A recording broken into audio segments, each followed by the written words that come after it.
Good afternoon, ladies and gentlemen, Assistant Secretary General Mendes, Ambassador Valdivieso, other ambassadors, permanent representatives, delegates to the Organization of the American States, summit coordinators who are here in Washington for the upcoming meeting of the Summit Implementation and Review Group, distinguished panelists who are with us today. I will introduce you momentarily, but to our audience that is here in the Hall of the Americas and around the hemisphere, very welcome to this policy dialogue session.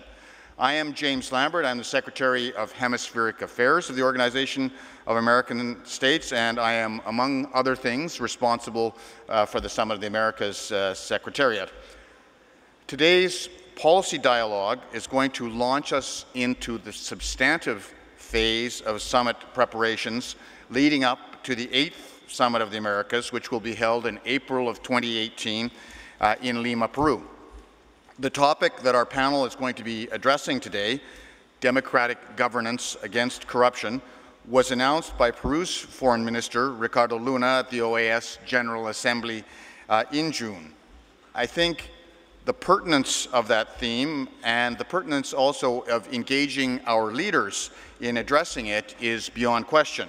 But I am delighted as we begin to do so that we are joined by such an illustrious group of experts who are drawn from all parts of the Americas and who represent very divergent sectors and backgrounds.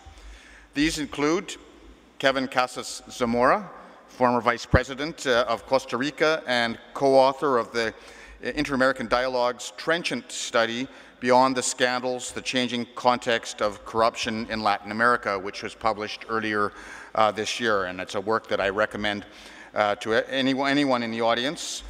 Rosemarie Belantoine is the Dean of the Faculty of Law at the University of West Indies, but also known to us as a former president of the Inter-American Commission on Human Rights and an expert in financial law.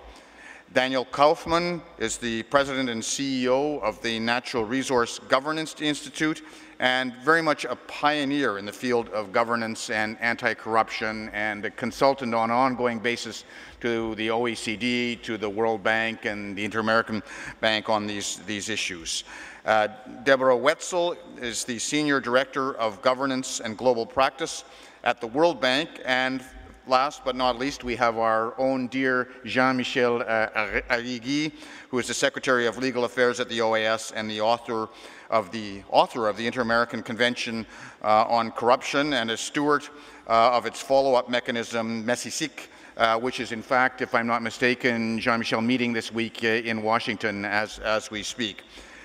It's important for me to register that this session has been co-sponsored and co-organized together with the Inter-American Dialogue. Michael Shifter, I'd like to thank you and your colleagues for your collaboration in this, and more particularly to Michael Camilleri of the Inter-American Dialogue, who will serve as the moderator of today's event. So with no further delay, let me call upon Assistant Secretary General Mendes to open today's dialogue session.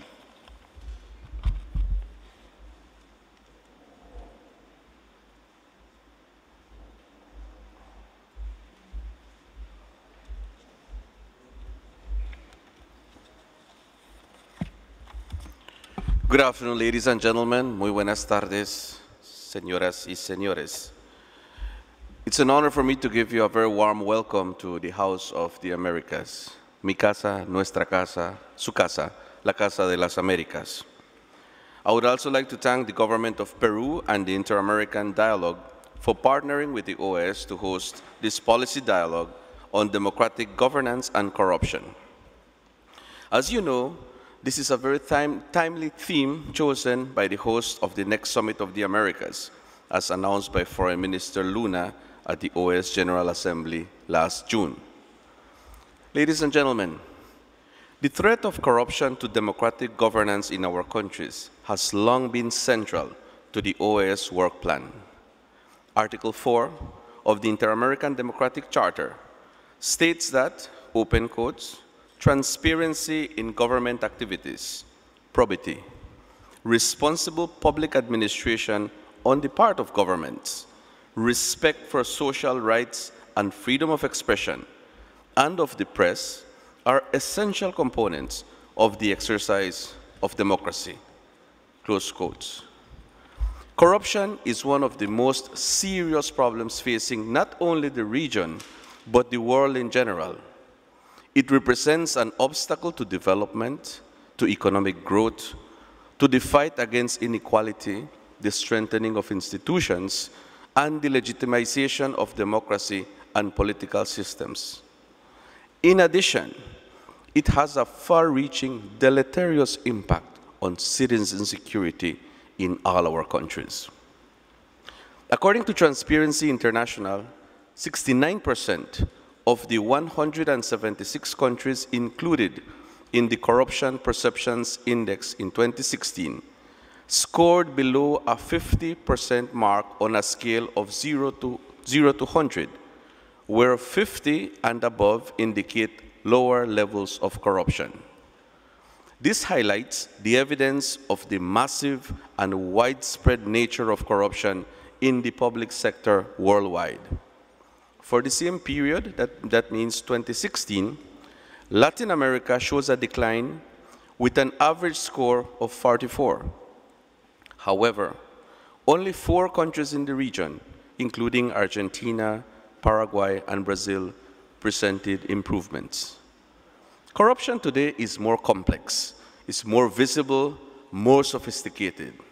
Corruption not only affects the public sector, but it is also a danger to national development, including the quality of important programs affecting education, affecting health, and of course, affecting the environment.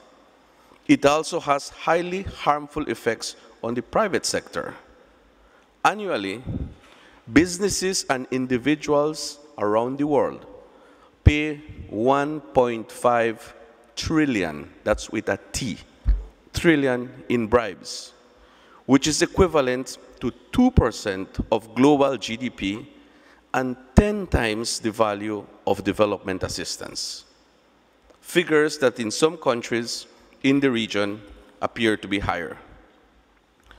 The harm that corruption causes to development is in fact a multiple of the estimated figure, given the negative impact of corruption on the poor population and on economic growth. Los que más sufren la corrupción son los que menos pueden pagarlo, los más vulnerables, los más pobres. Más allá de estos indicadores, la realidad muestra que la corrupción sistémica y la desigualdad social se refuerzan mutuamente, creando un círculo vicioso entre la corrupción, el reparto desigual del poder en la sociedad y la desigualdad en la distribución de la riqueza, provocando a su vez la decepción de la gente hacia la clase política y el sistema democrático. La OEA ha jugado y sigue jugando un papel central con respecto a la corrupción. Destaco, por un lado, el impulso y adopción de la Convención Interamericana contra la Corrupción, el primer instrumento jurídico internacional en la materia, adoptado en 1996 y ratificado por 33 de los 34 Estados miembros de la OEA, así como la creación y funcionamiento del mecanismo de seguimiento de la implementación de dicha convención, mejor conocido como MESICIC. El MESICIC es un mecanismo de carácter intergubernamental con amplios espacios de participación para la sociedad civil que se ocupa de apoyar a los estados parte en la implementación de esta convención. Asimismo, destaco los esfuerzos de la OEA para prevenir la corrupción mediante el apoyo al fortalecimiento de las instituciones públicas de la región, a fin de que sean más transparentes, más efectivas y cuenten con mecanismos de participación ciudadana y la realización de misiones electorales y misiones especiales de apoyo a los procesos de paz, incluyendo la misión de apoyo al proceso de paz en Colombia, conocido como el MAP-OEA, y la más reciente misión de apoyo contra la corrupción y la impunidad en Honduras, conocido como la MAXI, que fue creada para fortalecer el sistema de justicia en dicho país y desmantelar redes de corrupción mediante un esquema de colaboración activa. Otros programas que la OEA sigue promoviendo incluyen programas muy sofisticados, muy útiles en la administración de compras públicas y gastos gubernamentales. Despite these efforts, much remains to be done.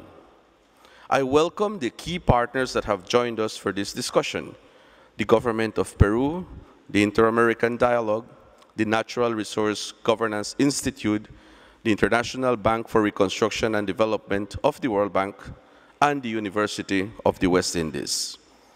Ladies and gentlemen, this forum is an excellent opportunity to reflect on the effects of corruption on democratic institutions, on governance, and the Agenda 2030, in light of the international and inter-American legal framework on the matter, as well as to suggest concrete courses of action to address this problem.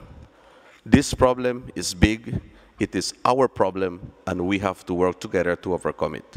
Thank you very much.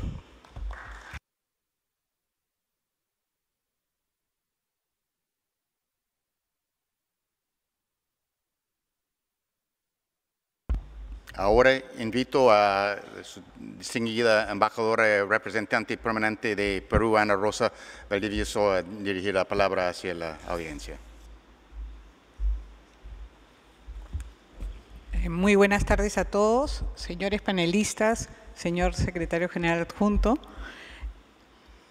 Quiero empezar mi intervención agradeciendo a la Secretaría de Cumbres de la OEA y al Diálogo Interamericano por su apoyo en la realización de este diálogo de políticas sobre el tema central de la 8ª Cumbre de las Américas, gobernabilidad democrática frente a la corrupción, así como a los distinguidos panelistas que nos honran con su presencia esta tarde. El Perú, como presidencia de la 8ª Cumbre, considera esta una oportunidad privilegiada para tener un intercambio franco de ideas en la que participan Estados miembros, expertos y sociedad civil sobre un tema que nos preocupa por igual a todos. La pregunta que debe motivar nuestra reflexión es: ¿cómo fortalecer la gobernabilidad democrática en nuestra región para poder hacer frente a la amenaza que representa la corrupción? Pregunta importante, toda vez que la corrupción es la nueva amenaza transnacional en nuestra región, con implicaciones económicas, políticas y sociales. Las redes de corrupción atraviesan fronteras, partidos políticos y diferentes niveles gubernamentales, socavando la gobernabilidad democrática al interior de los estados, con repercusiones en toda la sociedad, incluyendo el sector privado y la sociedad civil. En este contexto, la lucha contra la corrupción y el fortalecimiento de la gobernabilidad democrática de la región precisa de acciones dirigidas a aumentar la transparencia, promover la activa participación ciudadana y fomentar una adecuada ética pública. La desviación de recursos hacia fines delictivos, consecuencia de la corrupción, es también un gran obstáculo para alcanzar el desarrollo sostenible y la reducción de la pobreza a largo plazo. El impacto de la corrupción sobre el desarrollo sostenible ha sido puesto en evidencia por la Agenda 2030, adoptada por los jefes de Estado y Gobierno en el 2015, en la cual se reconoce la necesidad de contar con sociedades pacíficas, justas e inclusivas, basadas en el respeto de los derechos humanos, en un Estado de Derecho efectivo y una buena gobernanza a todos los niveles y en instituciones transparentes, eficaces, que rindan cuenta. En ese sentido, una de las metas del Objetivo de Desarrollo Sostenible 16 es reducir considerablemente la corrupción y el soborno en todas sus formas. Como ha mencionado el embajador Méndez, las empresas y los individuos pagan un estimado de 1.5 billones de dólares en soborno cada año, lo que implica 2% del Producto Bruto Interno a nivel global y 10 veces el valor de la ayuda oficial del desarrollo. Un funcionario corrupto obstaculiza la capacidad del gobierno para ejecutar sus políticas, afectando el ejercicio de los derechos humanos, el bienestar de la población y deteriorando la confianza de los ciudadanos en el sistema político. La Cumbre de las Américas ha jugado un importante papel en fortalecer la gobernabilidad democrática y la lucha contra la corrupción de las Américas.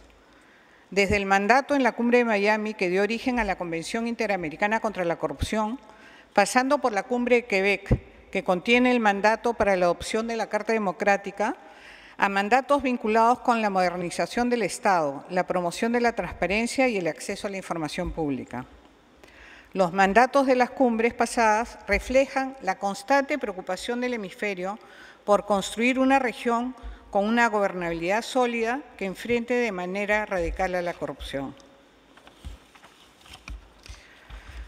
La realidad nos demuestra que necesitamos reforzar todos los mecanismos de la lucha contra la corrupción y creemos que la cumbre nos da una oportunidad de identificar una serie de acciones concretas de gestión gubernamental para reforzar la transparencia y el acceso a la información pública, el intercambio de buenas prácticas y experiencias exitosas en la lucha contra la corrupción y el fortalecimiento de la gobernabilidad, la identificación de medidas legislativas, la formación de alianzas públicos-privadas, entre otras. También tendremos la posibilidad de identificar aquellos retos sobre los que podemos trabajar, como por ejemplo la necesidad de contar con indicadores regionales que nos den una idea clara del impacto de la corrupción en el hemisferio. Los esfuerzos para luchar decididamente contra la corrupción en aras de fortalecer la gobernabilidad democrática deben alcanzar también a los diversos actores sociales como el sector privado, la sociedad civil, los jóvenes, a fin de constituir un hemisferio más igualitario y democrático. Este evento es una forma de reflexionar en conjunto sobre este tema. Gracias.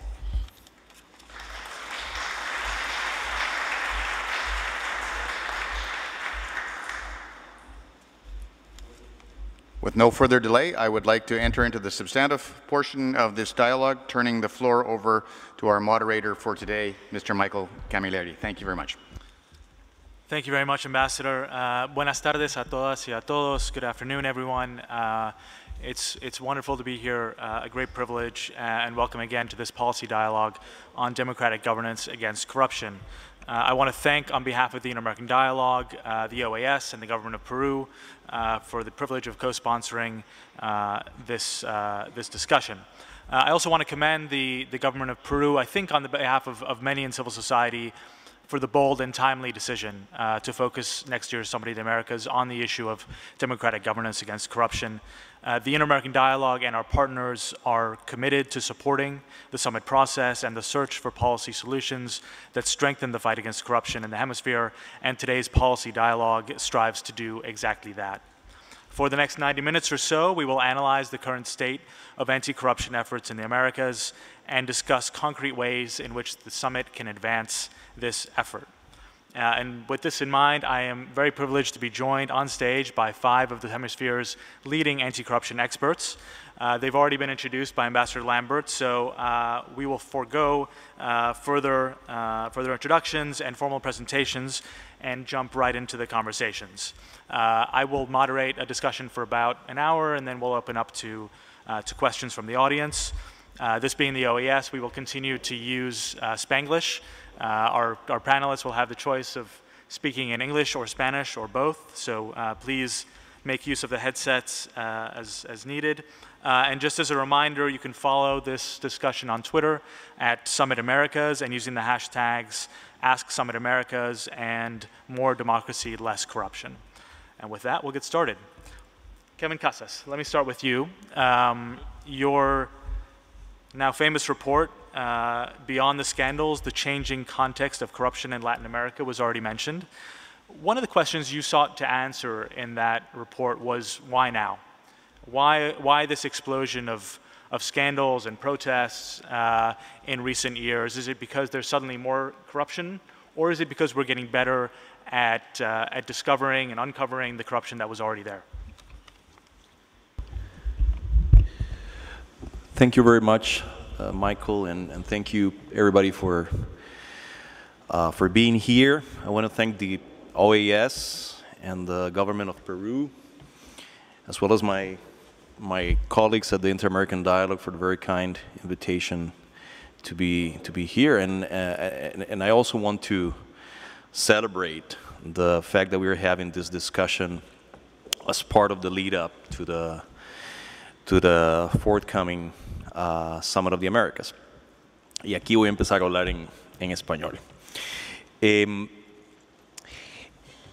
efecto, yo creo que lo primero que hay que aceptar, me parece a mí, es que algunas de las cosas que estamos viendo en materia de corrupción en América Latina realmente no tienen precedentes. No tienen precedentes la sucesión y el nivel de los escándalos que estamos viendo, pero tampoco tiene precedentes la reacción social e institucional que estamos presenciando en muchos países de la región. El hecho de que, por ejemplo, qué sé yo, en el caso de Guatemala, un presidente en ejercicio y su vicepresidenta hayan sido forzados a renunciar por acusaciones muy serias de corrupción,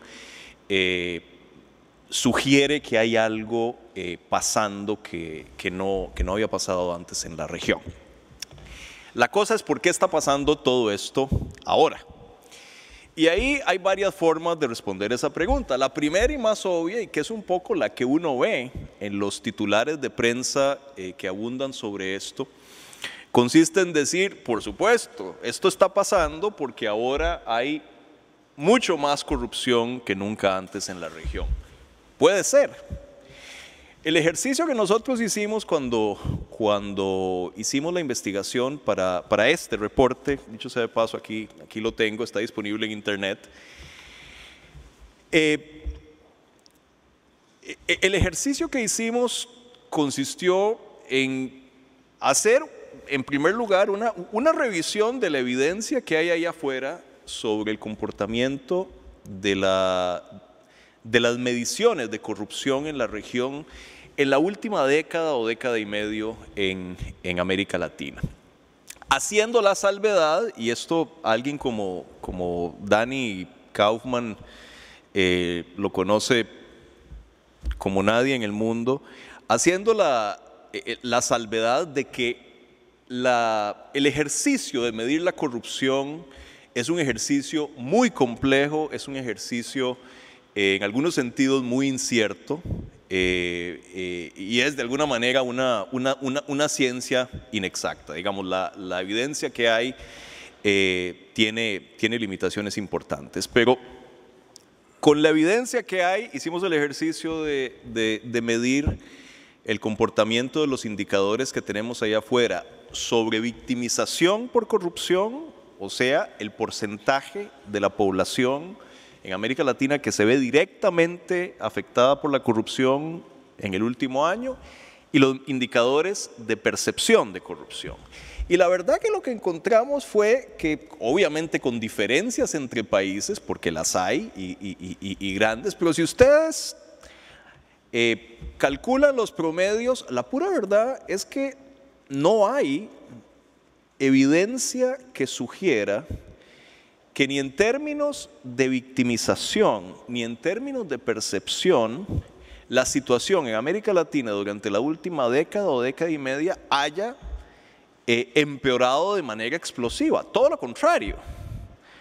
Los datos que tenemos del Latinobarómetro, del Barómetro de las Américas, en términos de victimización, del índice de percepción de corrupción de Transparencia Internacional, menos en el caso del indicador de gobernabilidad desarrollado por el Banco Mundial, la verdad que indican que o no hay cambios o los cambios son en dirección positiva.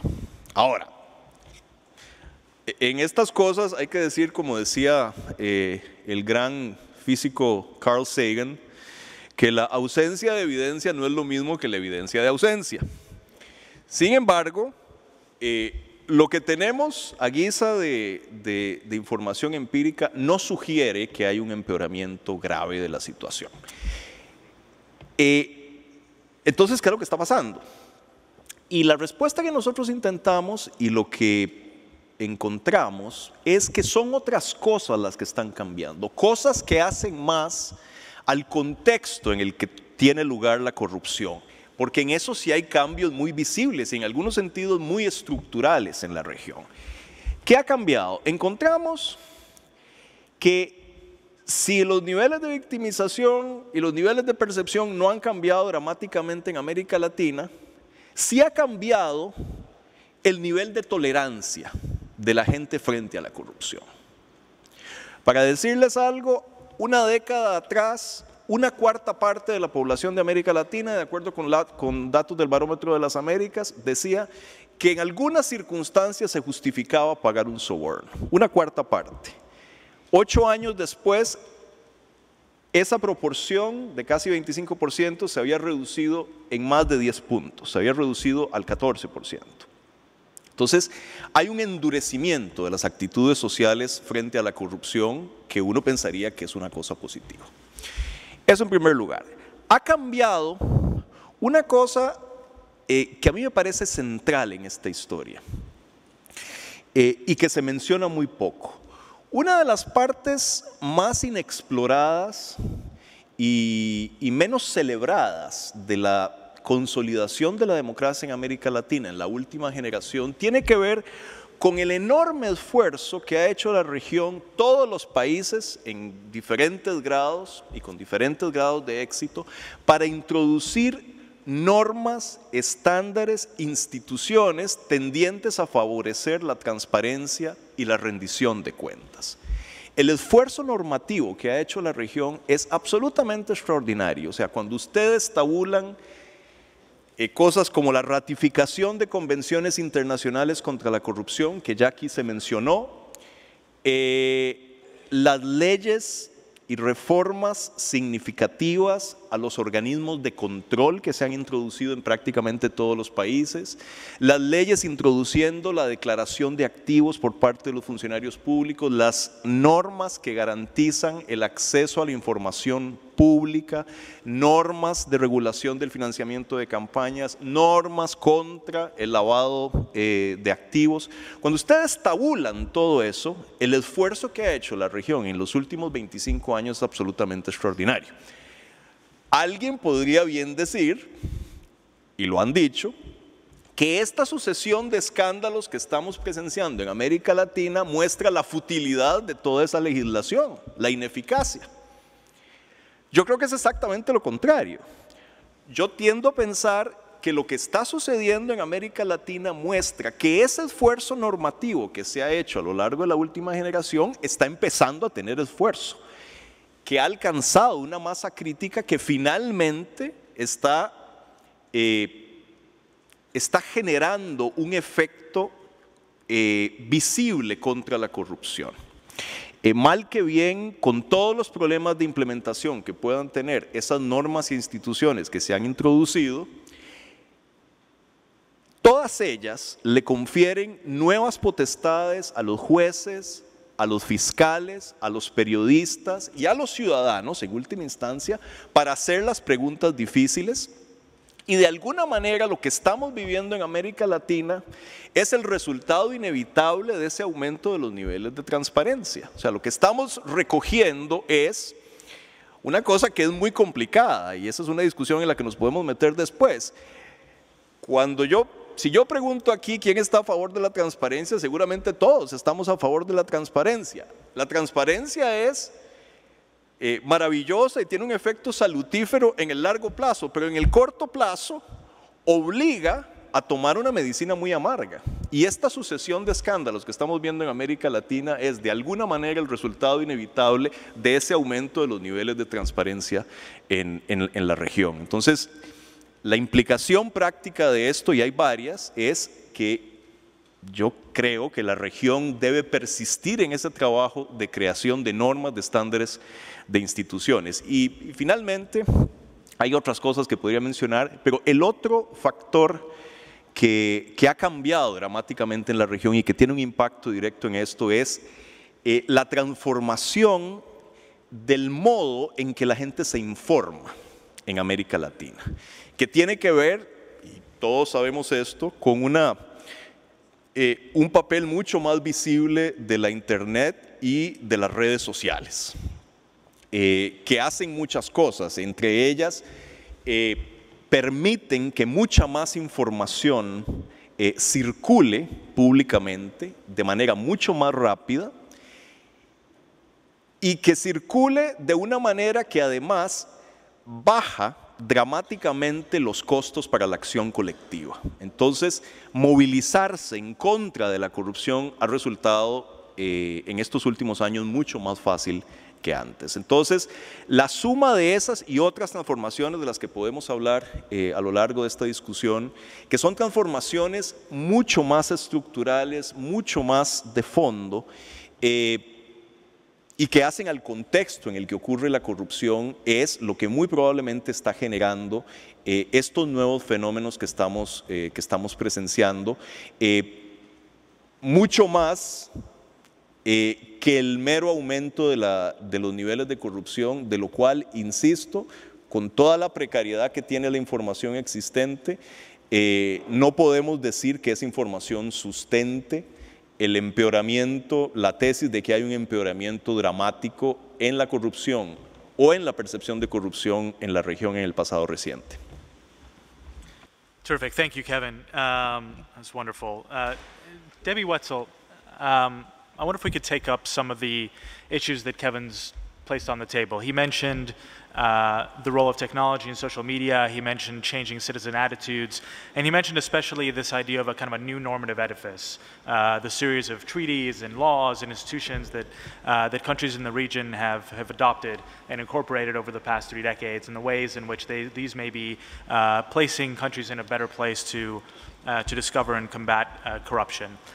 In your work at the World Bank, you help countries improve their governance institutions and practices in areas such as procurement, budgeting, public expenditure, and open government.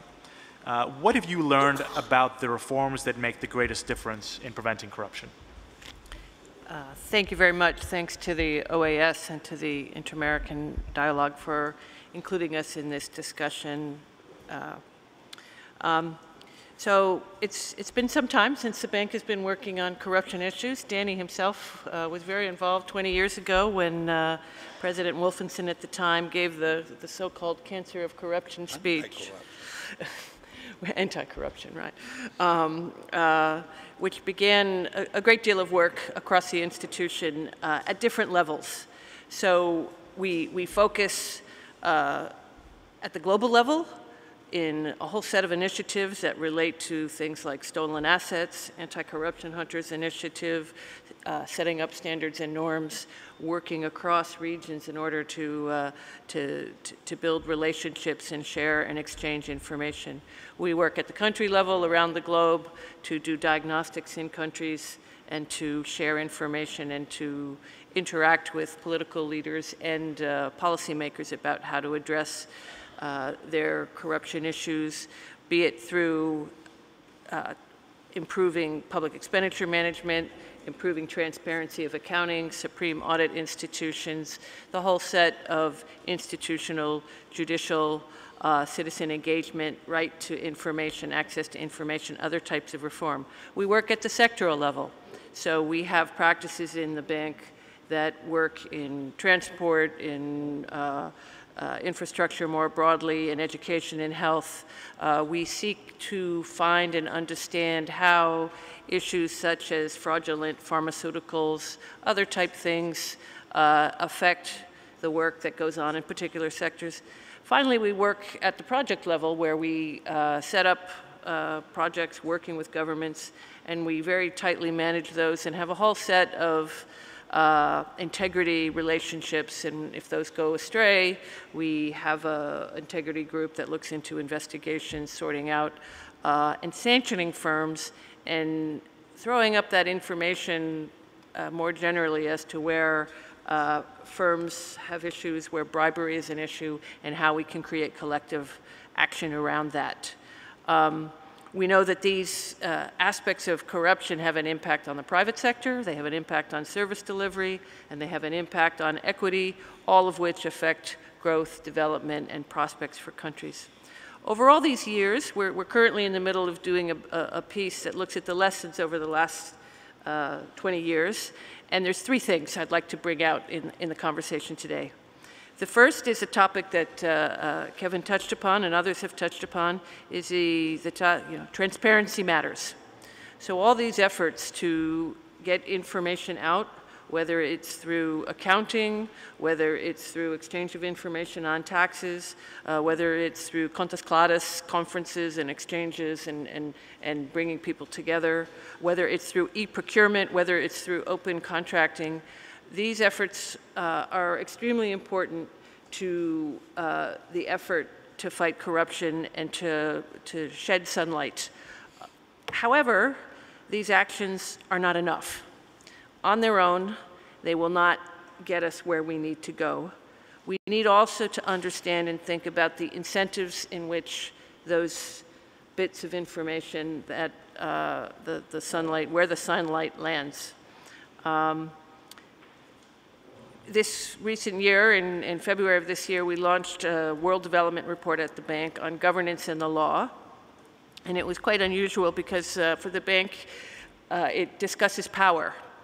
And not power in terms of electricity generation, what we're lacking in the Caribbean right now, but power with respect to how we might understand the underlying power dynamics, how institutions are made up of individuals, and how those individuals interact to create environments that create capture, environments that create collusion, environments that create exclusion, the kind of things that we see as fundamentally affecting our ability to effectively implement policy. And amongst those policies are policies related to corruption. So we do have a lot of efforts, a lot of conventions, a lot of anti-corruption commissions, many things that we've been working on. But we are working hard right now to understand the incentives amongst players, how those incentives play out, and how the role of inclusion, citizen engagement, and shedding sunlight can help us think more effectively about the types of institutions, the package of institutions that may be needed to help address corruption going forward. So we need to think about getting the information out there, but also actions that affect integrity, that strengthen oversight and monitoring, that punish bad behavior, but also give positive incentives and shape the whole environment and understand the balances, the power balances underneath that. The third lesson related to this is that we can and will draw more on technology. It's playing an increasingly important role. As we look towards the future, we will continue to do the work that we've done in sussing out corrupt behavior and addressing that. But we think there are many examples of where using technology to share and leverage change can be very important. I'll give you a couple examples. So one example is we currently are doing some work on sanctions. So we know around the world there are many systems, including at the bank, where we sanction firms for corrupt practices. And it's interesting because usually the sanction is announced in a public press release. The information is public, but it's never brought together anywhere. So the bank is now working on an administrative sanctions database to try to put that information together in one place so we can see which firms have a trajectory and a track record of this type of behavior. And that may help us think about how we can use things. We are seeing great change and a lot of traction when we do data analytics on procurement. So these e-procurement systems that are being set up are letting us look and see patterns of collusion, patterns of other type of things that affect and help us improve where procurement processes may go wrong. Finally, we also are working hard on beneficial ownership. So this is a commitment that we as an institution made at the London Summit in 2016 for us as an institution to be more transparent in our large contracts of understanding who the real owners of the firms are that we're working with. And so we think this is another area where pulling together data and drawing on information, whether it's through the exchange of information on the tax side, whether it's the great work that Danny's doing on extractives, How can we work to bring information together? We were asked to give one constructive, if we could work, you want me to wait on that? Okay, I'll wait on that, so.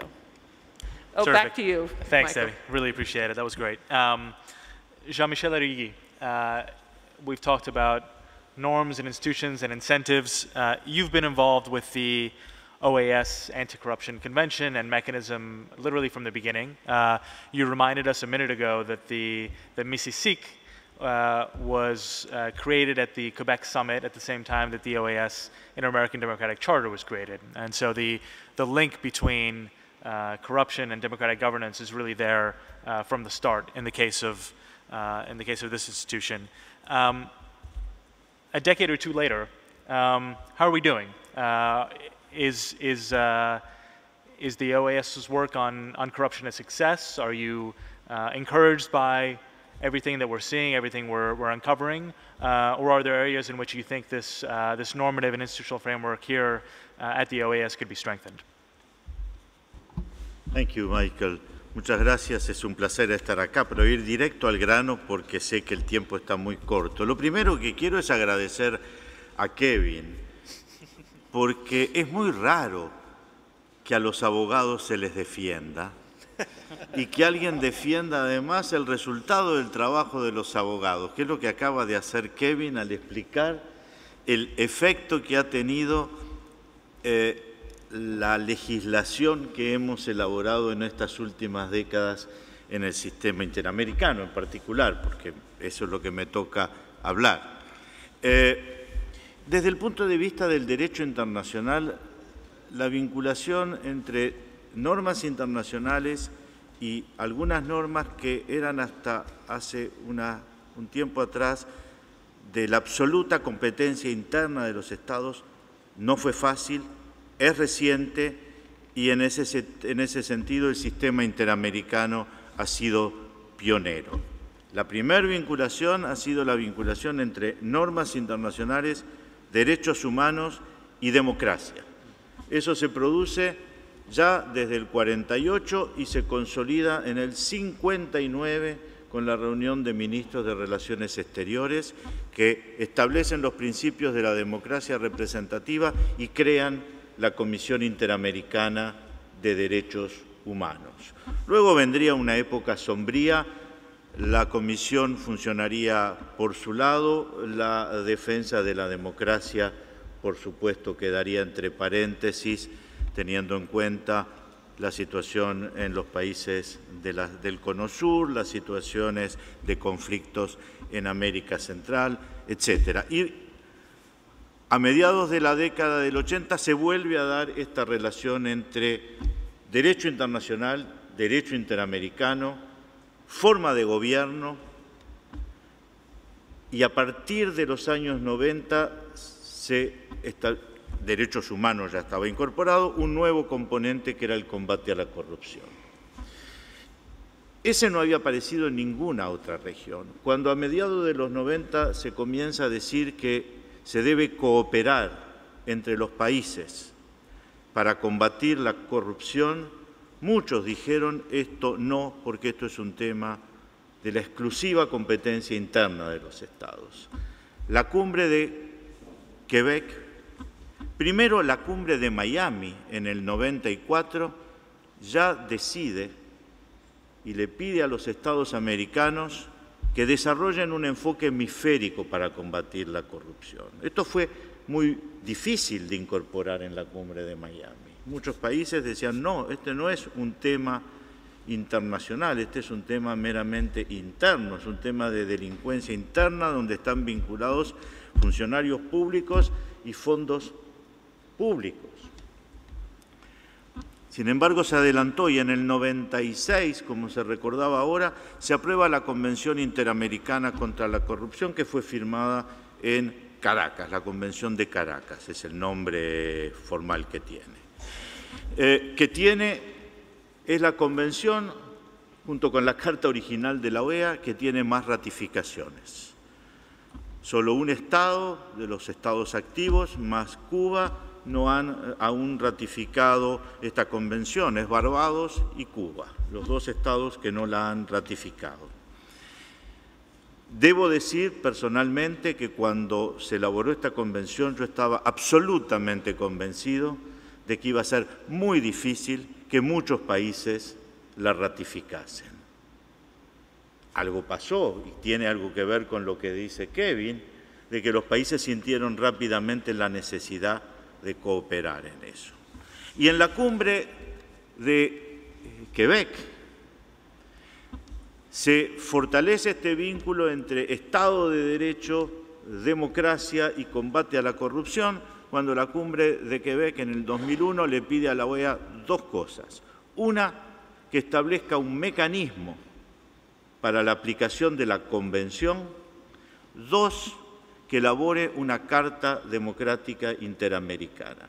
Dos temas que aún hoy en otras regiones siguen siendo de la competencia exclusiva de los Estados y no de la competencia del derecho común a nosotros, que es el derecho interamericano. Y es así que se establece el mecanismo de seguimiento de la Convención, el MESICIC, y pocos meses después de la cumbre de Quebec se aprueba en Lima, el 11 de septiembre del 2001, la Carta Democrática Interamericana. Y esto se elabora a meses del mandato recibido de la cumbre de Quebec, las dos cosas. El MESICIC, que hoy está sesionando, participan todos o casi todos los Estados miembros de la organización, se evalúan mutuamente, ustedes pueden acceder a los informes en la página de Internet, en el portal anticorrupción, que está en la página de la Secretaría de Asuntos Jurídicos de la OEA, sobre el estado de la situación y el marco normativo de todos y cada uno de los Estados miembros y la evaluación con críticas y luego se ve si se mejoraron, si no se mejoraron, etc. Retomo lo que decía Kevin, si lo digo yo no me lo cree nadie, si lo dice Kevin, por ahí mi esposa. Por ahí la esposa por lo menos lo va a creer, a mí ni mi esposa me creería. Esto ha tenido un impacto sobre la transparencia, el conocimiento mutuo, las críticas mutuas. Debo reconocer, y yo invito a cualquiera a ver una sesión del MESICIC, y ustedes van a ver a los 34 países miembros y los delegados, acá hay varios que han ido a sesiones, como todos los países de la región cooperan en intercambiar información, se evalúan mutuamente, se entregan información mutuamente, convencidos de que ese es un mecanismo válido de cooperación y de transparencia entre los países de la región. En materia de democracia, ¿por qué hago esta referencia a la democracia? Porque me parece que muy sabiamente el gobierno peruano, al proponer el tema de la cumbre, está haciendo el vínculo entre fortalecimiento del Estado. Yo no diría democracia solo, el Estado de Derecho, con todo lo que tiene de instituciones. Y acá también retomo algo que tiene que ver sobre la medida. Se ha criticado mucho de que estas normas, la Carta Democrática, la Resolución 1080, etcétera, no han tenido éxito porque sigue habiendo problemas, etcétera. Es evidente que es muy fácil saber los golpes de Estado que tuvieron lugar. Es mucho más difícil saber los golpes de Estado que no tuvieron lugar. Y si uno hace el balance entre los golpes de Estado que hubo entre 1900 y 1991, que es cuando se aprueba la primera medida sancionatoria, que es la Resolución 1080 en el marco de la organización, que también fue pionera. En ese momento no se sancionaba, y aún hoy en muchas regiones no se sanciona a nadie por su forma de gobierno, incluido a nivel universal, por supuesto.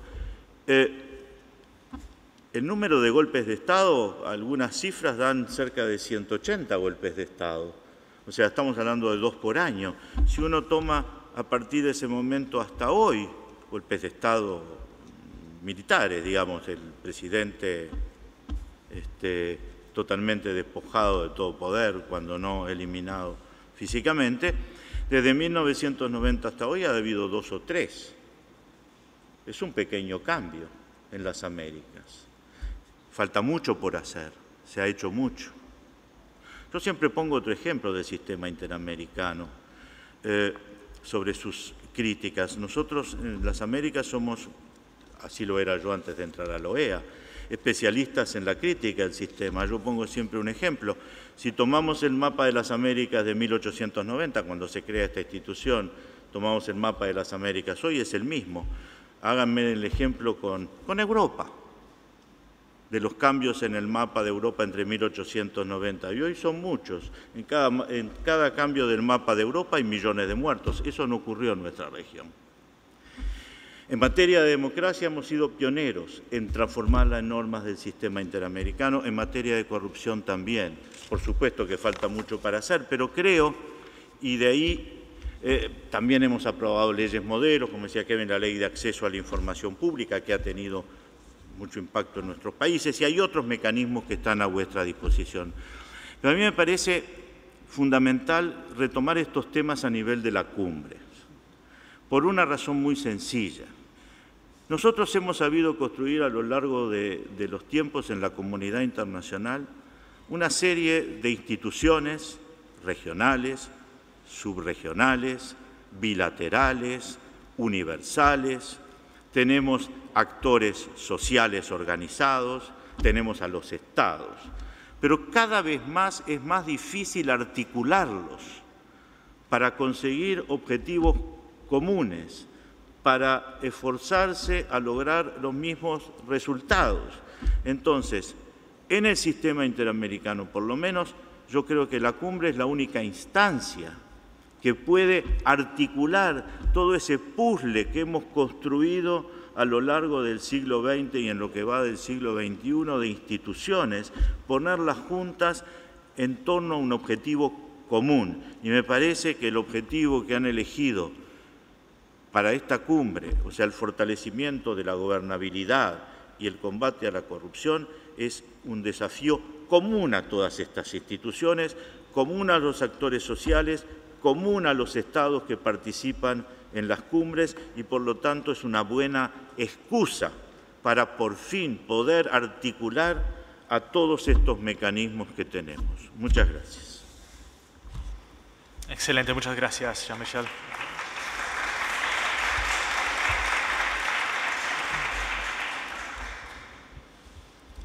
Que no le vamos a decir a tu esposa que aplaudieron a Jean-Michel y no a vos. Rosemary Bill-Antoine, Jean-Michel spoke very eloquently of the connection between democracy and anti-corruption and transparency. I'd like to ask you about a similar connection, a related connection between anti-corruption and human rights. You were the president of the Inter-American Commission on Human Rights. Just this week, in fact, the Inter-American Commission issued a resolution highlighting the importance of combating corruption and its connection with the exercise of civil, political, economic, social, cultural, and environmental rights. Based on your experience in working on the Commission and your expertise in the area of anti-corruption, do you think the Commission should be doing more on anti-corruption? There's been talk, for example, of a rapporteurship on corruption and human rights, or some other mechanism by which the Commission would take a more sustained and systematic lens to this issue. What's your view? Thank you. First, let me say how happy I am to be back here, I should say, and thank you to the OAS, the government of Peru, and the Inter-American Dialogue. Put me a bit on the spot because I was expecting a question on offshore financial centers, but nevertheless, I probably am wearing two hats. Yes, of course, issues of corruption are connected deeply with human rights, and I think 20 years ago, even some of the issues that perhaps are not as obvious, 20 years ago perhaps when we looked at issues of finance generally, we didn't obviously think of human rights, but I think we began to touch on some of the issues already in the discussion when we begin to think broadly about equity, and there are all kinds of equity. So in terms of, I'm not going to pretend to predict what the Commission should or should not do, but certainly I think the OAS is going in the right direction because we it's a cliche, but we do live in a global village, and the whole idea of interconnectedness is very important, and the Commission, like the broader OAS, does have a very important role to play in sort of linking the dots between countries in the region and beyond. When we did construct a couple of years ago, I've lost track of time, maybe it was 3 years ago, 4 years ago, the new portfolio on economic, social, and cultural rights, and I had the privilege of being the first to lead that portfolio. We weren't necessarily thinking about corruption. We were thinking about some of the issues that we all talk about a lot today, environment, sort of the more obvious issues. But I think even there, issues of equity and issues of one set of persons having more than others, in essence, probably that is ultimately what corruption is about, although today we're talking about financial issues, etc. So in terms of the Commission doing more, certainly the Commission can make those linkages, not necessarily under that portfolio, but I do think financial law generally, to sort of bring it around to what maybe I kind of expect you to ask me about today. In terms of issues of finance, issues generally across the region, I do think that the Commission could indeed do some more in relation to that. But maybe if you sort of, a little later, I could follow up on I don't really want to predict for the Commission since I'm no longer in a Commission, but I would say that I wouldn't limit it only to the portfolio of economic, social, and cultural rights. I think it's a much more fundamental issue. Already we spoke today about press freedoms and so on, and the issue of transparency, and the Commission has done a lot of work in relation to that, to those issues, and in relation to what we're seeing in the broader framework today. So for example, when we talk about tax exchange of information, there are issues that will cross in that area when we look at whether or not a person should be paying taxes the way others do. Those, again, I think are basic issues of equality. So they touch on human rights in a very fundamental way. So from that point of view, yes, they will come in. And also the issue of privacy, which is something that today, I think we are a bit in a conflict about in the world generally. On the one hand, we have a lot of cases coming out, Microsoft, Apple, was it Apple? I'm a bit confused. I think they launched it yesterday, the new iPhone, so it's stuck in my brain. But Apple had a big case last year, I think it was, about security issues and the conflicts with the right to privacy. And these are not issues that we have explored in any deep way in human rights generally, even at the Commission, mainly because these are human rights questions which are not well developed. The right to privacy is something which is not uniform across the globe. Certainly in part of the world that I come from, the common law tradition, there was no fundamental right to privacy. Now we're seeing it's growing. Just a couple of weeks ago, India, part of the Commonwealth, had a very landmark case on rights to privacy. So these are new issues that we have to interrogate within the context of finance, corruption, law enforcement, security, a whole broad range of issues. And I sometimes think that we are not quite clear as to our main goals. So for example, on the one hand, we are trying to enhance privacy, and on the other hand, we are going towards disclosure, because disclosure is, and transparency, depending on how you look at it, really and truly, that is where most of this discussion is going to be, that the public should have a right to know. There should be broader information exchanges, and that is fundamentally at odds with some of these so-called human rights issues that we talk about, like privacy, like the right against self-incrimination, which do crop up more and more. So there are deep conflicts, and the Commission can have a role to play, but I do think that these are really important issues that we have to address as to where we want to go from here. Great, thank you, and I do hope that we'll be able to exploit your financial law expertise and delve into some of the issues that Debbie mentioned on beneficial ownership and exchange of information and so on as the discussion continues. Danny Kaufman, in the interest of time, I'm going to throw a couple of questions at you at once. Some of the other panelists have alluded to your really path-breaking work on the impact of corruption? And maybe this is an obvious question. I assume you were preaching to the converted here, but 20 years ago, there were people who really thought that corruption kind of greased the wheels and could help to spur development sometimes and get through, bureaucratic systems. I think based on the work that you and others have done, it's very clear now what the negative social and economic and other impacts are. But maybe you could just kind of give us a summary of why this really matters and why it's so important to continue combating corruption. And then as a follow-on from that, your current work and recent work is very much focused on the extractive sector. Tell us a little bit about sort of why the extractive sector, why you think that it's deserving of particular focus, and what some of the tools are that you and others have been able to develop that are relevant in that sector. Thank you.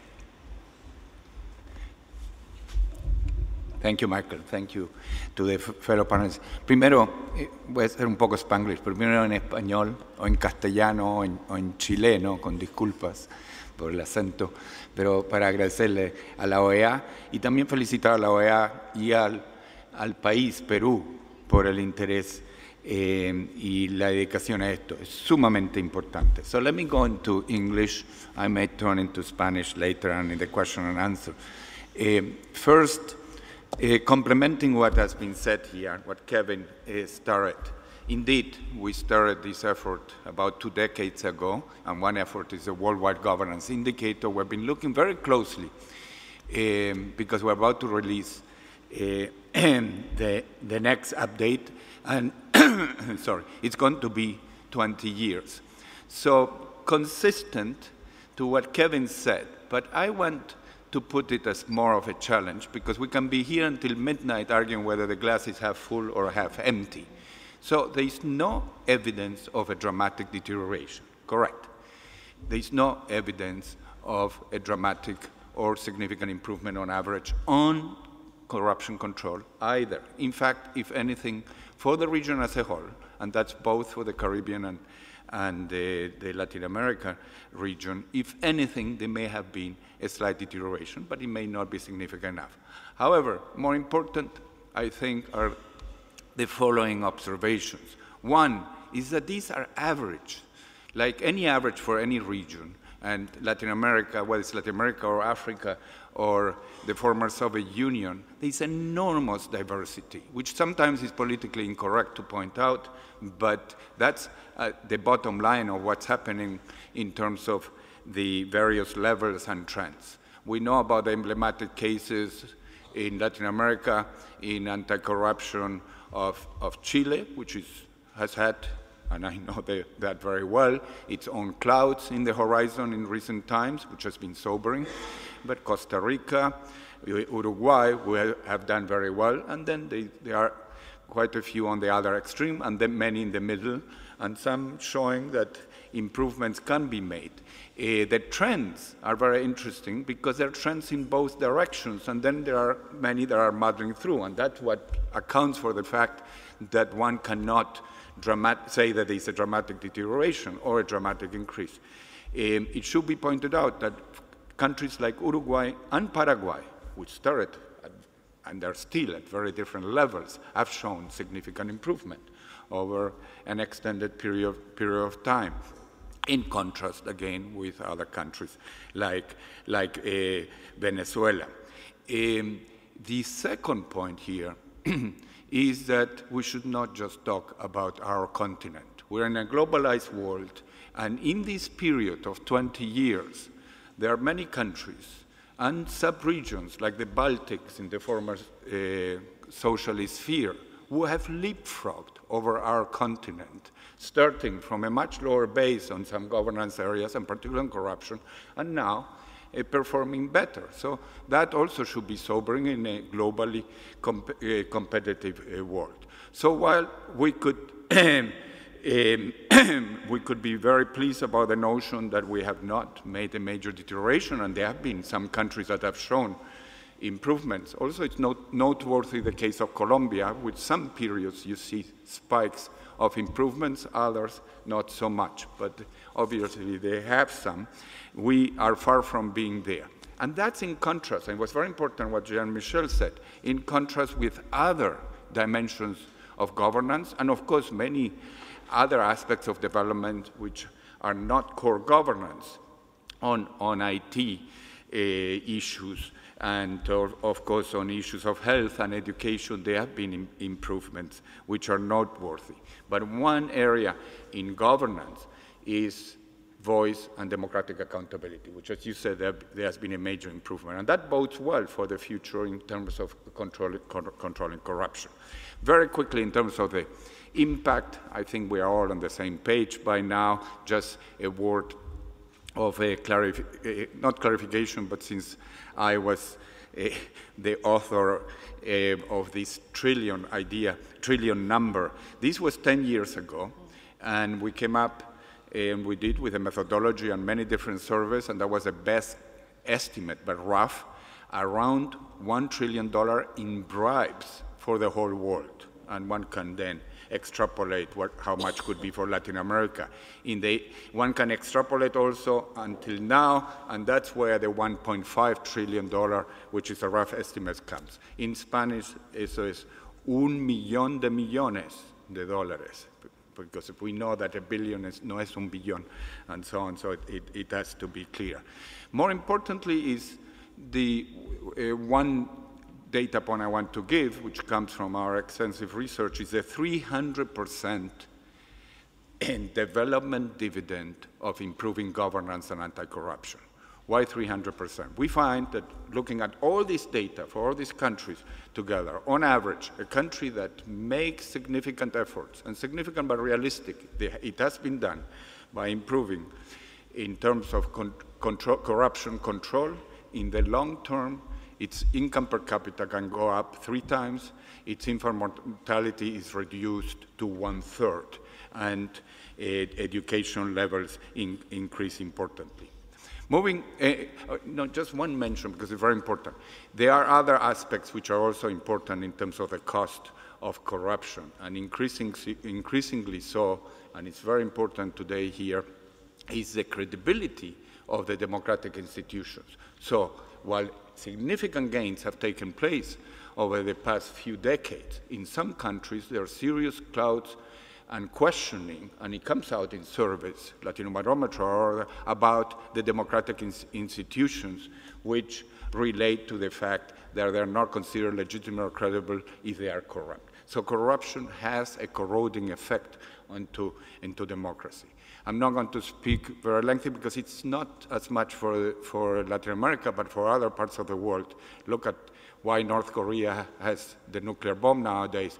There are very serious links between corruption and security and intelligence services and so on. So the corroding aspects go well beyond the developmental cost, and I know our panelists know a lot about that. Quickly on natural resources, I wanted to mention a couple of quick dimensions. I know for the sake of time, there's a lot on the web, including that we just released the 2017 Resource Governance Index, RGI. We rate 81 countries in the world and assess them in detail in terms of the governance in natural resources. And again, Latin America comes out as very diverse, with some countries like Colombia and Chile and others showing that yes, it can be done and one can improve in the management and governance there, while others are in the middle and others have significant challenges. Peru is a country that is making significant good efforts, and it's shown there too. One of the significant risks in the area of extractives, which also exist in non-resource-rich countries, and it's a major theme for Latin America, has not been mentioned today. I think it's crucial to put it on the table, is the issue of elite capture. Capture by the vested interest, commercial, private vested interest. It's particularly magnified sometimes in some oil-rich countries because oil is so eminently capturable.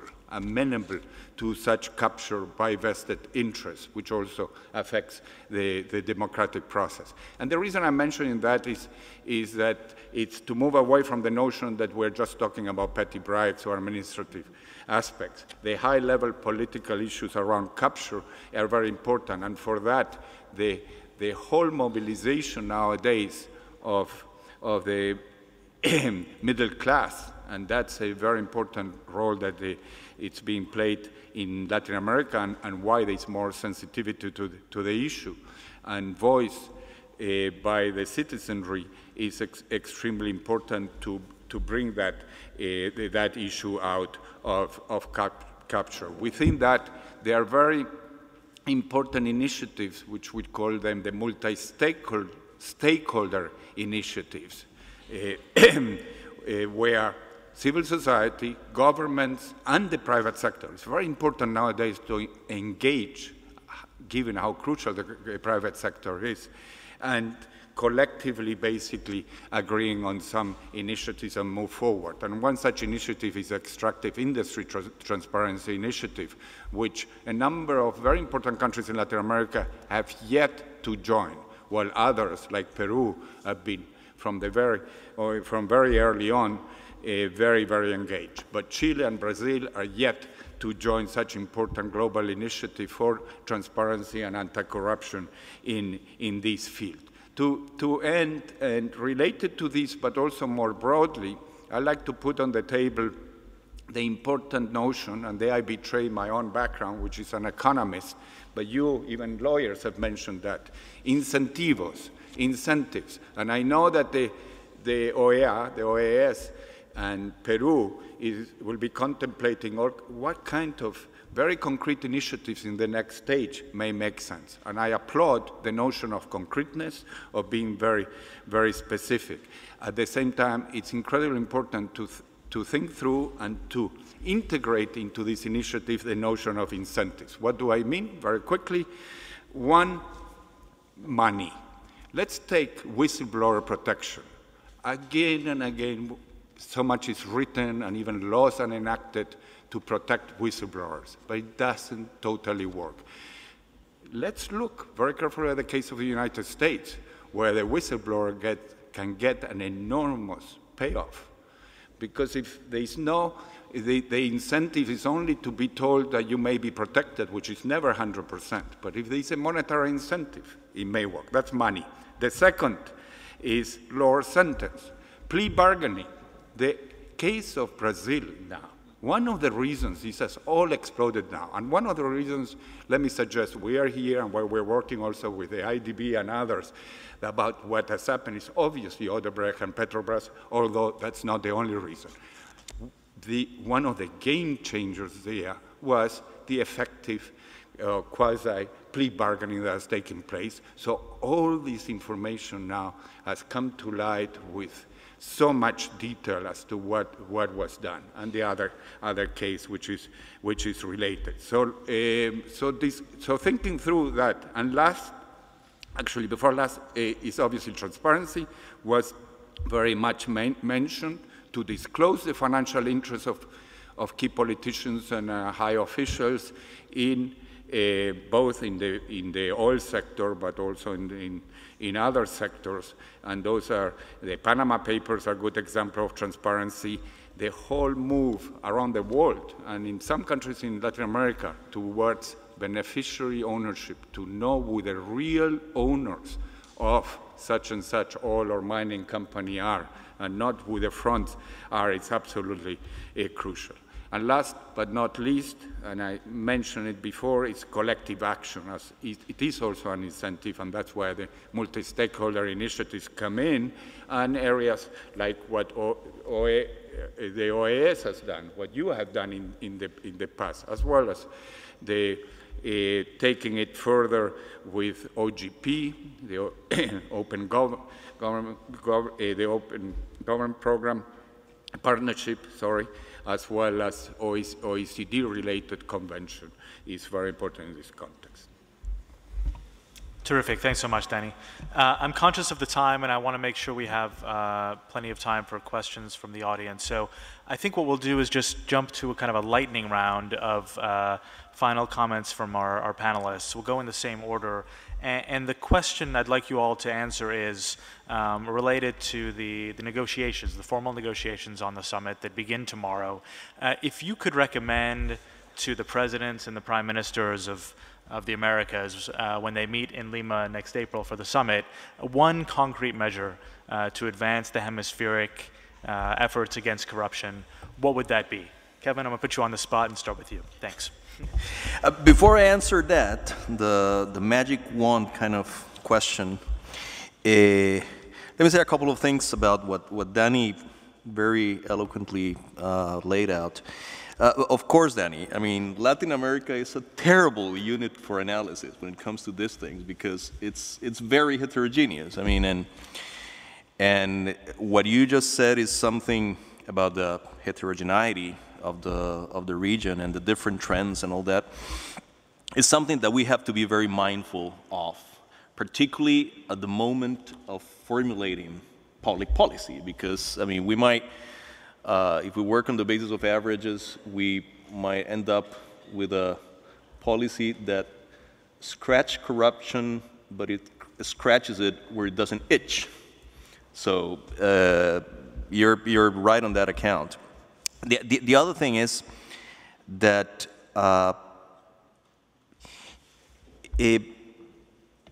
you know, I have the impression that we need a very active research agenda on these issues, particularly in two aspects. Number one, we know actually very little about how grand corruption cases work. I mean, this kind of information has not been systematically put together and analyzed. We have glimpses here and there, you know, about what the vulnerable areas are, you know, campaign finance or tax evasion, but you know, going through that information, and there's plenty of information out there about grand corruption scandals and trying to put together the patterns, that's something that for the most part hasn't been done. That's number one. And number two, you know, I've been going on saying that, oh, well, you know, all these normative changes are starting to have an effect in Latin America, and I believe that. But if you ask me, you know, what the empirical connection is between introducing access to public information laws and the reduction of corruption, you kill me. You know, it's very difficult to point out the specific connection. So we really need to tease out the effects, the specific effects that all these pieces of information, all these pieces of legislation, all these pieces of institution building can have in the reduction of corruption levels. That's something that hasn't been done. Michael's question, if you ask me, you know, what would be my, you know, if I were given a magic wand, you know, to do one thing about corruption in Latin America, I would very much go Deborah's way, e-government. E-government and particularly public procurement systems. I mean, esa es la madre del cordero. That's where the single most important problem is. I mean, if you manage to introduce effective and transparency electronic procurement systems, I'm pretty sure that you would start having a very powerful effects. I mean, and not speaking about the other benefits that e-procurement systems can have. That's one. And I would add another one, which is of a more general nature, but which I think is essential. I mean, we have to get serious. If you're really serious about corruption, we have to get serious about protecting the autonomy of those institutions that are meant to check executive power. I mean, that means protecting the autonomy of the judiciary, protecting the autonomy of auditing institutions, that sort of thing. I mean, that's really going back to basics, but in Latin America is of the essence, and is of the essence for many reasons, but there's one that is crucial, because one of the challenges that we have going forward is moving from transparency. Yes, there's more transparency everywhere, but we have to move from transparency to the reduction of impunity. And that's a step that is not easy. I mean, transparency alone doesn't do the trick. We need to make sure that there's as little or no impunity as possible. And for that, we need very strong judicial institutions, among other things, as the case of Brazil is showing in a very glaring way. Terrific. Thanks, Kevin. Debbie, we're going to pass the magic wand to you. Okay, magic wand received. So one interesting point that I think is worth mentioning on this, the regional country dimensions, usually the destinations are global. So I think a lot of the work that an institution like the World Bank does, in addition to working on the countries, there's a starting point and there's a destination. And this relates very interestingly to the case of Brazil. So I was in Brazil for 6 of the last 10 years. And before leaving, I had a chance to talk to Sergio Moro about this plea bargaining. And I, like all of us, it was like, is this the thing? Did this make the difference? And he said, it has made a difference, but it's not the most important thing. The most important thing has been the ability to follow the money. And so this question of how you follow the money, for us it's a big issue now because money is no longer money, it's Bitcoin. And that changes things a little bit. So there are some technological frontiers that we need to think about related to cybersecurity and where the corrupt money is, whether it's trafficking, sex trafficking, drug trafficking, whatever. So those are challenges for us as an institution. But it is important to remember, as Danny noted, that it is a global thing, and what may start someplace ricochets around the world very rapidly. So there are broad systemic aspects to global systemic aspects to the issues that you will face in the region or within a country. And so there's ways in which we can look at that. For me, drawing on the technology, the item would be beneficial ownership. If you do one thing in your summit, if you can get at this issue of who really owns these companies, the big ones, you can kind of see, but the medium and small ones also, getting to the bottom of that, and particularly as you get new and big multinational investors all around the world, that's really important. And so that would be the top of my list. If you do one thing, do that. Great, thank you. Jean-Michel. Yo concuerdo con las propuestas tanto de Kevin como de Débora, pero quiero agregar otra cosa más concretamente sobre la pregunta. Yo debo reconocer que desde la primer cumbre hasta ahora siempre me imaginé las cumbres como un presidente con su gabinete y el presidente que tiene sus ministros de salud, de niñez, de finanzas, de asuntos políticos, etcétera, les da mandatos y luego les pide que coordinen entre ellos y luego evalúa los resultados de cada uno de sus ministros. En el sistema interamericano tenemos esos ministerios, lo que no tenemos es la coordinación. Entonces, siempre imaginé que el primer desafío de las cumbres era hacer esa coordinación en el sistema. Eso implica cada vez más, y en un tema como el de corrupción, ya no solo coordinar a lo interno de las Américas, sino también ver puentes con otras regiones, con instituciones universales, y también a lo interno de los propios países. Como decían, es necesario fortalecer. Estos desafíos ya no son nacionales, ya son regionales, ya son universales. Hay que cambiar hasta la forma de cooperar entre los poderes judiciales. Nuestros viejos sistemas de transmisión de información entre poderes judiciales, exhortos, etcétera, ya no sirven, para los desafíos actuales. Y eso tiene que venir de mandatos de más alto nivel. Entonces me parece que este tema, gobernabilidad, democracia y combate a la corrupción, ojalá sea finalmente, yo sé que me han dicho todos los argumentos, todo lo que usted dice es muy lindo, pero es imposible porque las instituciones tienen cada una sus mandatos, etcétera, etcétera, pero responden a las necesidades de los mismos habitantes, todas ellas.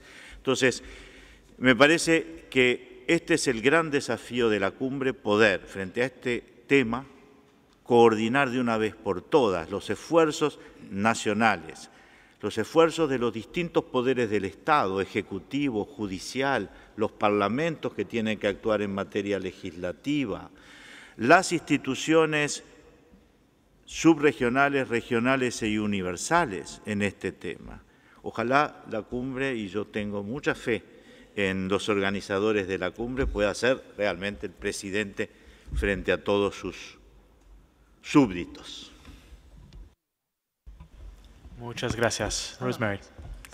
Well, I think I might want to ask that you attempt to depoliticize the issue of corruption.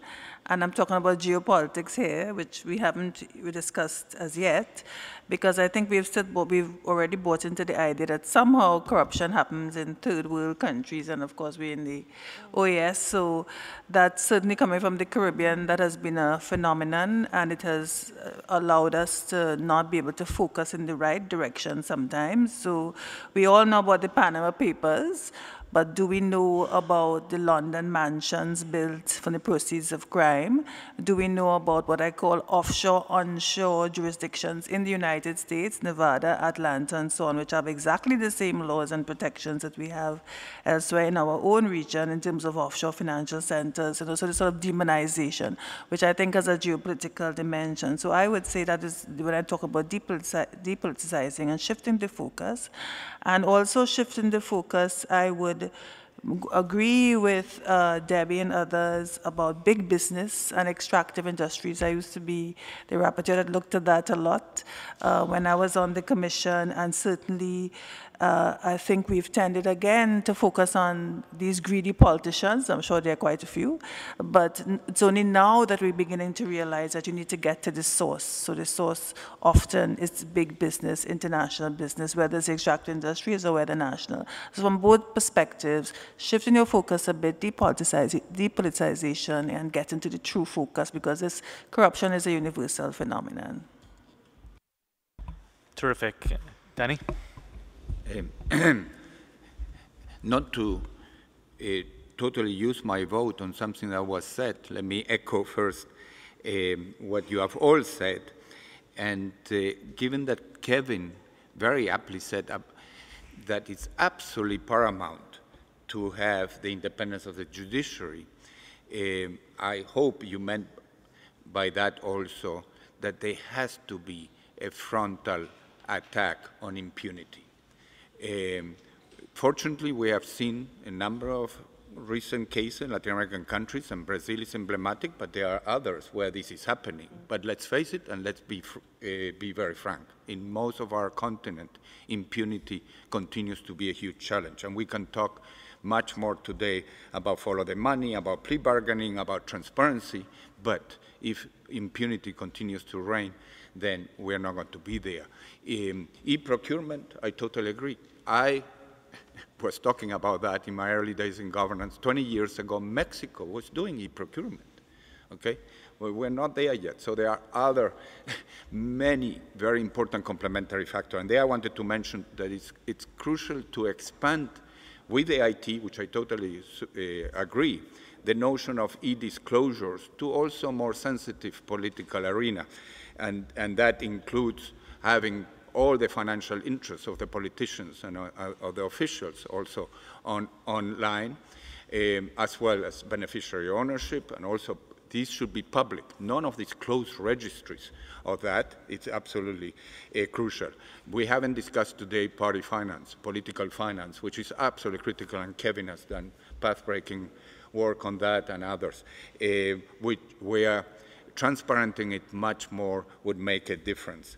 And last, in our area where we work now, I'd like to put on the table the importance, which I mentioned before, of addressing very frankly the issue of the problem with state-owned enterprises. We know about the problem with multinationals, and they need to be also more transparent and help more with governance, but sometimes we shouldn't focus on them at the expense of what's happening nowadays with state-owned enterprises, particularly in the oil, but also in the mining sector, and with their subcontractors. It's not just enough to look at Petrobras. One has to look at what has happened and learn from the recent lessons of all the subcontracting, which leads to the e-contracting idea, which is complementary but not the same as e-procurement. Great. We have an incredibly rich, I think, set of ideas that are on the table. A lot of others, I'm sure, that we didn't manage to get to, but we've got about 10 minutes left, and so let's open it up. Please just introduce yourself, and if your question is directed to a specific panelist, please let us know. I see 3 hands, so we're going to take these 3 questions. We'll come back to our panelists, and then if we have more time, we'll take more questions. Let's start here. Yeah.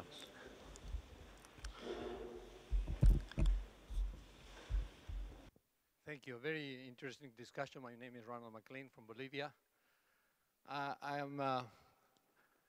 Voy a estar un poquito en desacuerdo con la conclusión generalizada de que la acumulación de leyes y de tratados ha hecho que el tema de la corrupción madure, por así decir, este último tiempo. En la mayoría de nuestros países el crimen organizado está alrededor del sistema judicial y la policía. ¿Y quién controla a los controladores? Los monopolios que ellos ejercitan de poder transfieren la corrupción muchas veces al sistema judicial y a la policía. Y creo que Dani dio en la tecla cuando dijo que hay que ver un poco más el sistema económico. Si entendemos que la economía, la corrupción, es el uso de bienes públicos para beneficio particular, aquellos sistemas económicos donde el Estado es más grande, donde las empresas públicas, los state-owned enterprises, tienen mucho poder, se prestan mucho más a la corrupción que donde el sector privado es más grande y es más prevalente. Entonces, creo que hay 2 cosas que se han dejado un poquito en el tintero. Este año 2017 ha sido increíble. Perdón, solo por el tiempo, si tiene una pregunta específica para el panel, por favor. No es cierto que más bien el surgimiento del socialismo del siglo XXI en los países de Brasil, Bolivia, Ecuador, Nicaragua y Venezuela ha dado un resultado de una explosión exponencial de la corrupción y que más bien ha sido la acción del Procurador General de los Estados Unidos que ha logrado la investigación de la FIFA, Petrobras, Panama Papers y demás. Creo que esos son 2 aspectos muy importantes que no los hemos analizado ahora. Gracias. We had 2 questions on this side. Yes, just at the end there.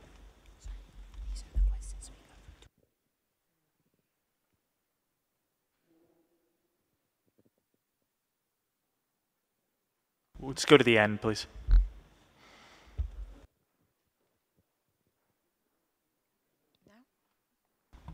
Sorry, I guess we have a question here.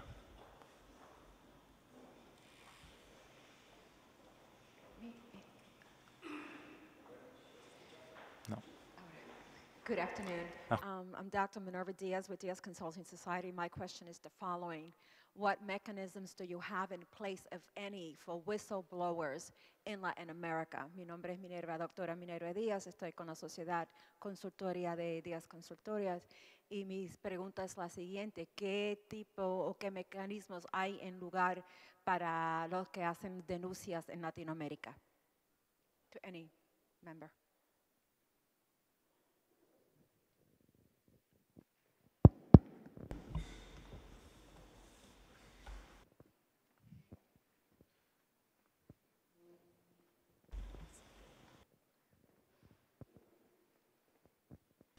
Thanks for your patience. Please go ahead. Bien. Mi nombre es Salvador Ortega. Soy el primer ombudsman empresarial del sector privado. Soy originario de México y todo lo que han expuesto, valga la redundancia, los expositores es perfecto. Tengo 6 años de pertenecer al MESICIC. Estoy revisando todas las propuestas y conclusiones que ustedes hacen. Y yo quiero sugerir para la Cumbre de las Américas que nos incluyan a la sociedad civil. los empresarios que somos los que tenemos el convenio o los trabajos con los gobiernos, que nosotros somos los que vivimos, ¿por qué no nos incluyen? ¿Sí? Para que nosotros podamos de cerca de verlo. Pertenezco también a la ONU y hay un nuevo sistema que la Embajada de Alemania y de Inglaterra está hablando de beneficiarios finales, están hablando de grandes capitales. En México también se habla de esto, pero a más corto nivel, a donde hay prestanombres, a donde dice no puede ser que aquí haya 100 millones de pesos, o a nivel mundial que pasan miles y millones de pesos. Mi propuesta es de que integren en la Cumbre de las Américas a la sociedad civil o al sector privado, que somos los que vivimos y podemos retroalimentar cada uno de los casos, y más cuando somos, en este caso, expertos en el área anticorrupción, que en el Mississippi, te digo, tengo trabajando 5 años. Creo yo que como sociedad civil podemos contribuir mucho en esa cumbre y que no pase, y ustedes saben que hay como 1000 acuerdos en las cumbres que no se han cumplido. ¿Por qué no meten a la sociedad civil, al pueblo, a obligar a los gobiernos a que los cumplan? ¿Sí? Para que podamos avanzar. Gracias. Let's come back to our panelists, and if we have time, we'll take another round of questions. Jean-Michel, maybe we can start with you on that final question, because I know the OAS is very involved in the process of incorporating civil society into the summit process. There is also a process for the private sector to participate that the IDB is helping with. And we also got a question over Twitter regarding the role of the academy. Of academic institutions in this process. So maybe you could speak a little bit to the role of outside actors in the summit process and any of the other questions that you'd like to comment on. Sí, gracias. La sociedad civil tiene una activa participación y ha tenido y tendrá una participación activa en todo el proceso, no solo en el tema de corrupción, en casi todas las actividades, que se desarrollan en el marco de la OEA. Yo diría que la sociedad civil tiene muchísima más participación que, por ejemplo, otros poderes del Estado en los países, como el Poder Judicial, como el Parlamento, que creo que son esas sí actividades también habría que fortalecer su mayor participación en todos los procesos, ya que, como se ha dicho acá, las normas que se elaboran acá, quienes las van a tener que luego ejecutar o aplicar, van a ser los jueces nacionales, por lo tanto sería muy bueno incorporarlos desde el proceso de elaboración.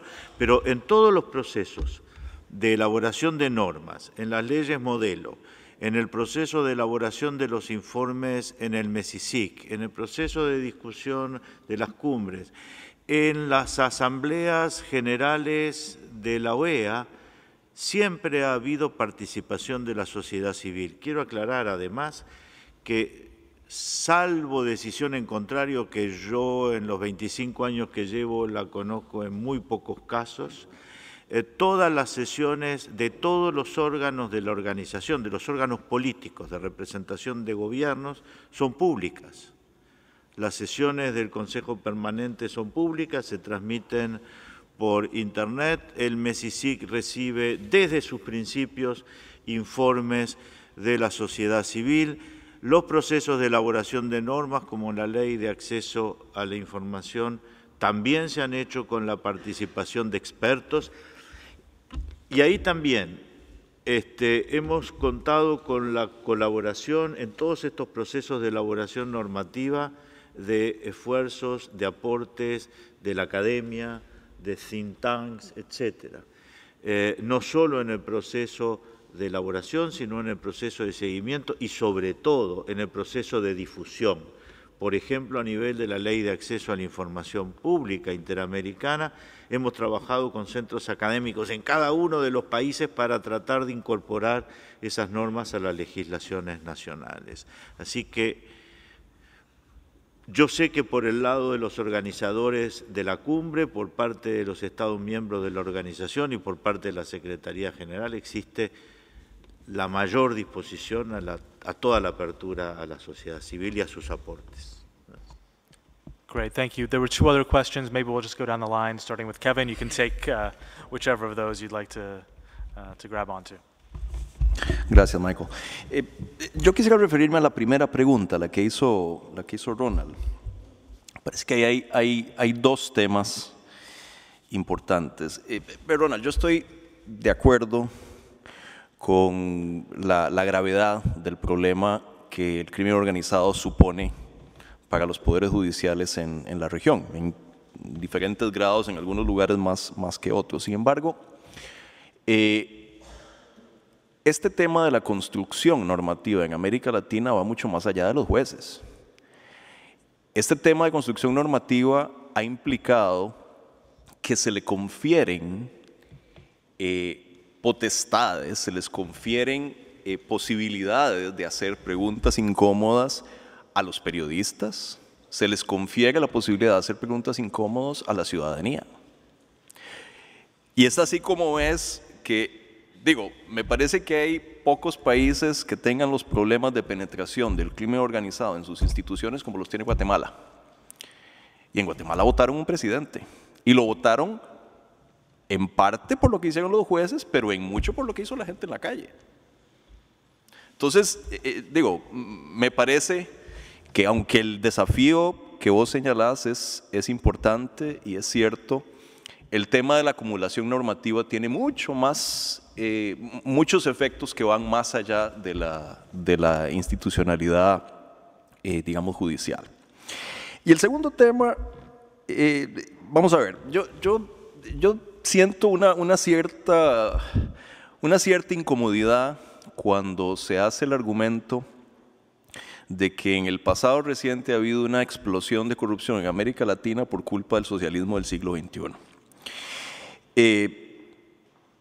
Eso me recuerda cuando 20 años atrás los hoy protagonistas del socialismo del siglo XXI decían que la corrupción en América Latina era culpa de los malditos neoliberales.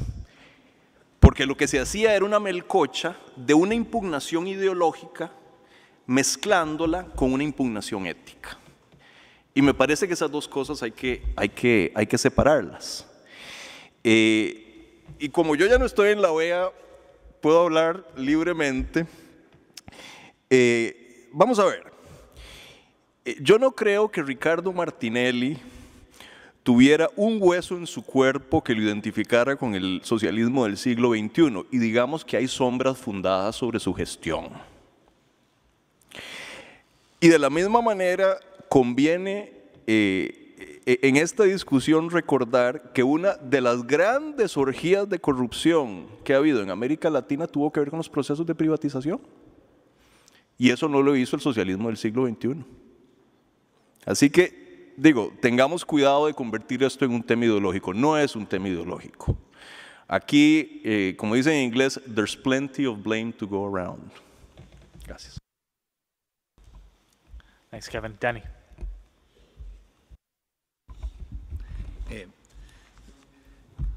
Ya que las preguntas fueron en castellano, muy rápido en castellano y primero reconociendo a Ronnie McLean, gracias por la pregunta, el arquitecto del programa anticorrupción del famoso caso de La Paz hace varias décadas.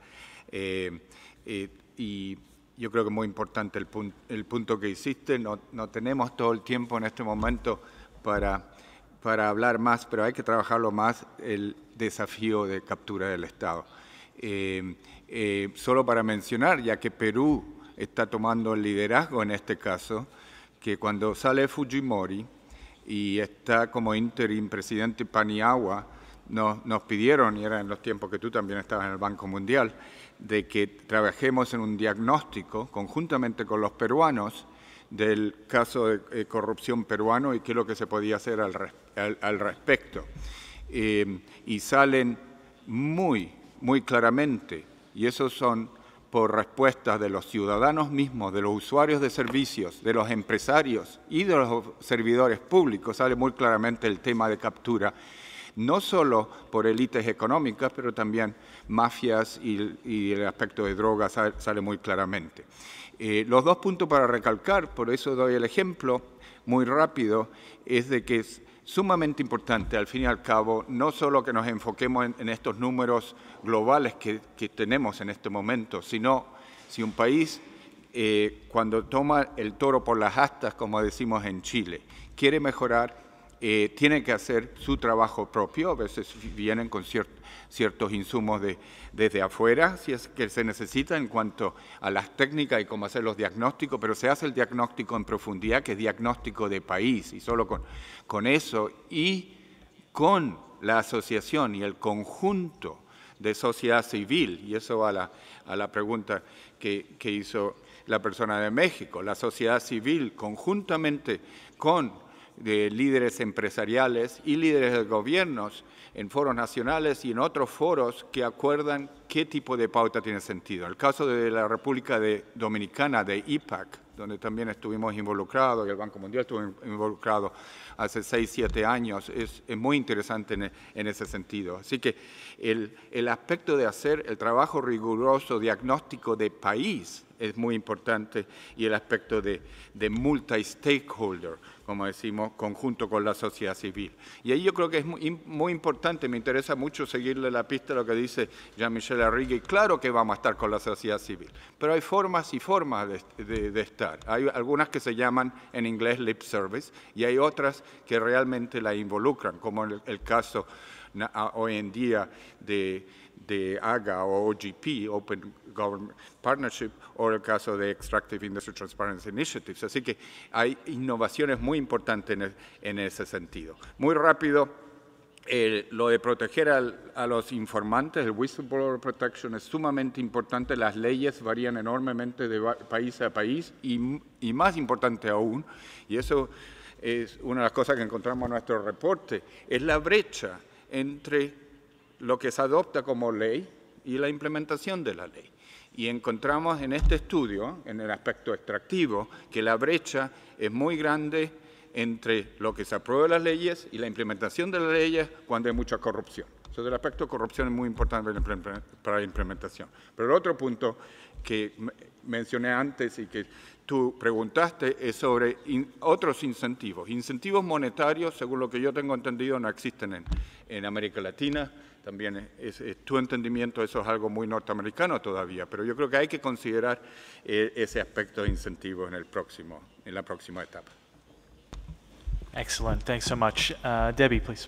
Yeah, let me just say briefly that with respect to organized crime, this question of how we understand and assess both formal and informal sources of power and influence, and how those sources, both formal and informal, come together to create bargains that lead to outcomes that may or may not be aligned with what policies were supposed to be implemented, but actually lead to something different. That's what this World Development Report that I cited is about. It's not easy to do, for sure, but it at least helps you begin to understand where the areas that what might lead to profitable outcomes or increments of work, as opposed to areas where you're hitting your head against a brick wall. So I think how we think about addressing those informal sources of influence that have lots of power and influence and may derail some of the more typical things that we try to do is very important. I agree completely on the engagement. We do a lot on citizen engagement. I think it's very important for us to do much more on the private sector as a tool of accountability and the question of the public-private interface. We all want to see more private sector investment in Latin America and around the world, and I think the relationship between how the public and private sector engage with each other is extremely important, and having the private sector come in and play an accountability role. It does it already in financial markets and things like that, but more could be done, so we think it's very important. Thanks. In relation to the whistleblowing, I think that's a very important point in the discussion. More often than not, it will be the average person, the average employee, who would expose corruption. And I agree we are all moving towards laws and mechanisms. You asked about mechanisms. I just 2 days ago actually returned from the Cambridge Symposium on Economic Crime. One of the sessions I presented on was whistleblowing.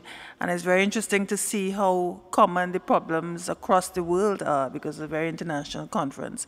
Even even when they are very developed laws, and I do agree it's not just about laws, it's very much about culture, trying to change the culture. And one of the things we realize is that for a long time, our laws and our culture did not prioritize challenging authority for certain employment law. You know, that would be a breach of mutual trust, etc., in the workplace if you were to blow the whistle, as the case may be. And even with the laws that we have, not enough protection still, even the international sort of model laws for the whistleblower. And there's some really sad stories out there. One of the things that we're talking about now is financial incentives and sharing when you are able to be successful in the prosecution. The person who blows the whistle could get a portion of the, I don't want to call it proceeds or profits, both sound a bit weird, but in any way be compensated in some way for the devastation. And just finally, some interesting human rights issues as well, because I know in the Trinidad one, we have a bill, it's not yet to act, and one of the most strident criticisms of the bill is that it would violate the rights of the person against whom you're going to whistleblow, in that he has rights to privacy. And earlier on I talked about conflicts in relation to privacy and disclosure. And I think that is because we still view human rights and law very often in terms of very individualistic interests, instead of broadening it and looking at the public interest. So I think that raises a whole set of very interesting questions. Thank you, Rosemary. We are unfortunately out of time. I know Danny needs to run to the airport. So with no further ado, let me again thank the OAS and the government of Peru for joining with the dialogue to sponsor this event. Thank you all so much for coming, and please join me in thanking our fantastic panelists.